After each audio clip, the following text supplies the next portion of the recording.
మా అమ్మకి అసలు ఏం తెలీదండి. యూట్యూబ్‌లో వ్లాగ్స్ అలాంటివి ఏమి ఎప్పుడు చూడదమాట. ఎంతసేపు పని చేసుకున్నామా అలానే ఉంటదమాట. సో, దానివల్ల ఏంటంటే ఇలాంటి వీడియోస్ కూడా పెడతారు. పర్లేదు దానివల్ల ఏమవ్వదు అనే అవగాహన అయితే ఏమీ లేదు.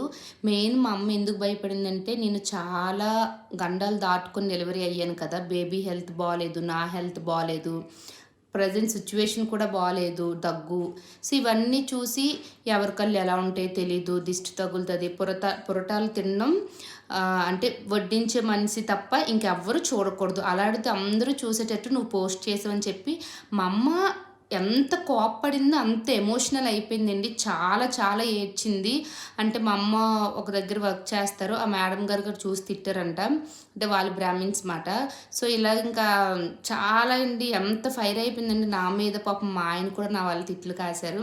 ఇంకా ఆ క్షణం అయితే నాకు చాలా అంటే నేను ఏడ్చేసాను. చాలా కోపం వచ్చిందండి విపరీతంగా. అసలు ఇంకా యూట్యూబ్ చేయకూడదు. ఇంక యూట్యూబ్‌లో వీడియోస్ పెట్టకూడదు. ఏంటి ఇంత దారుణం ఒక్క వీడియో పెట్టినందుకు ఇంత దీనిగా చేయాలా? ఇంత సీన్ చేయాలని చెప్పి ఆ క్షణం నాకు అనిపించింది. మా అమ్మ మీద చాలా కోపం వచ్చింది. ఎంతోమంది ఉన్నారు ఇలా వీడియోలు పెట్టినోళ్ళు. నేను పెడితే మాత్రం ఏమైపోద్ది అది ఇది అని చెప్పి చాలా అనుకున్నాను. కానీ ఆ తర్వాత ఆ కోపం అంతా తగ్గిన తర్వాత ఆలోచిస్తే తనకేం తెలీదు కదా! తను అలా రియాక్ట్ అవ్వడంలో తప్పు లేదు అని చెప్పి ఇంకా వెంటనే డిలీట్ అయితే చేసేసానండి. వీడియో డిలీట్ చేసినంత వరకు మా అమ్మ ఒప్పుకోలేదు. మా అమ్మ అయితే పాపం కళ్ళు వాచిపోయినట్టు ఏడ్చింది. వీడియో కాల్‌లో చూశాను. తనకేం తెలీదు కదా! చెప్పినా అర్థం చేసుకునే స్టేజ్‌లో తను లేదు. నా పరిస్థితి కూడా ఇలా ఉంది కాబట్టి తను ఇలా మాట్లాడడంలో తప్పు లేదని చెప్పి ఆ రోజు నుంచి నా ఫస్ట్ యూట్యూబ్ ఛానల్ అయితే వీడియోస్ అయితే నేను పోస్ట్ చేయట్లేదండి.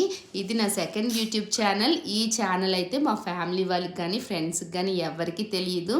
వీడియోకి ఒక లైక్ ఇచ్చి మన ఛానల్‌ని సబ్స్క్రైబ్ చేసుకోండి. Bye bye.